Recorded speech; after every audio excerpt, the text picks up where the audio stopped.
রাকিব, হ্যাঁ জীবনে তো মুরার গোস্ত বিভিন্ন ভাবে রাইন্দা খাইছো, কিন্তু মুরার গোস্তের কোরমা কোনো সময় খাইছো? আরে না বেটা, কোরমা খাইছি ডিমের, মুরের গোস্তের কোরমা তো কোনো সময় খাইনি। যাক, মুরার গোস্তের কোরমা যদি তুই না খাইয়ে থাও, আজকে তোর মুরার গোস্তের কোরমা খাওয়ামু। আচ্ছা ল তাইলে। আচ্ছা ঠিক আছে।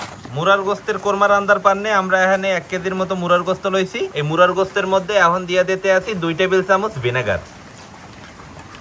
এখন দিয়ে দিতে আছি পানি। এই মুরার গোস্ত এখন 10 মিনিটের মতো রেস্টে রাখতে দেবো। 10 মিনিট হয়ে গেছে। এখন এই মুরার গোস্ত ভালো মতো ধুইতে হইবে। মুরার গোস্ত ধোয়া হয়ে গেছে। এখন কোরমা রান্দার পান্নে দিয়ে দিতে আছি 1/2 কাপ সোয়াবিন তেল, 2টা দারচিনি, 8-10টার মতো এলাচি, 2টা তেজপাতা, 4-5টা লবঙ্গ, 10-12টার মতো কালো গোলমরিচ, অল্প একটু জয়ত্রী, আনাম মশলা হালকা ভাজা হয়েছে। এখন মুরার গোস্ত দিয়ে দিব। এই মুরার গোস্ত এখন ভাজতে হইবে। মুরার গোস্ত কিছুক্ষণ ভাজা হয়েছে। এখন দিয়ে দিব 1 টেবিল চামচ আদা বাটা, 1 টেবিল চামচ রসুন বাটা। এখন এই বাটা মশলার লগে মুরার গোস্ত ভালোভাবে ভাজতে হইবে।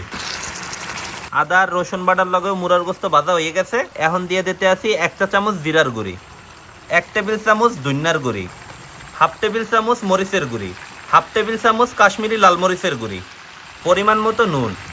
এখন এই মশলার লগে মুরার গোস্ত ভালো মতো কষাইতে হইবে। মুরার গোস্ত কষাইন হয়ে গেছে। এখন 1/2 কাপ দই আমরা পানি দিয়ে ফেটাই থইছিলাম, সেই এখন দিয়ে দিব। এখন দিব 2 কাপ দুধ। রবি ফেরাই প্যান দেন হরাইতে রাখতে তুই হইবে। ঠিক আছে আম্মু, হরা উস্কাই কিন্তু লারে সেরে দিতে হইবে।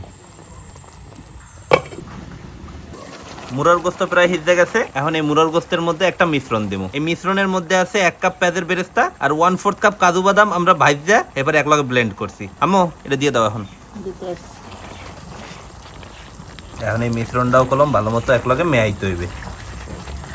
এখন দিয়ে দিব অল্প একটু মৌ, 1/2 টেবিল চামচ চিনি, 3 টেবিল চামচ ঘি, 1/2 চা চামচ গরম মশলার গুঁড়ি। সবকিছু একলগে ভালো মতো মেয়াইতে হইবে। অবশেষে আমাকে মুরার গোস্তের কোরমা রান্না হয়ে গেছে। বিসমিল্লাহ। আম্মুরাতের মুরার গোস্তের কোরমা আজ খাইতে কলম জম্মের মজা হইবে। একটু লেমুর রাইদা পোলাও মাইকা লই। রাকিব, হ্যাঁ ল শুরু করি। আচ্ছা বিসমিল্লাহ। বিসমিল্লাহ। টেস্টটা মনে হইতেছে যে একদম সেম রোস্টের মতো। রাকিব, তোর দ্বার কেমন লাগে? আমাদের বিয়ে বাড়ির রোস্টের মতন লাগে। মজা হয়েছে কিনা হেইয়া কর। এই আবার কইতে হয় তোর আম্মুর হাতে রান্ধন 100-তে 100।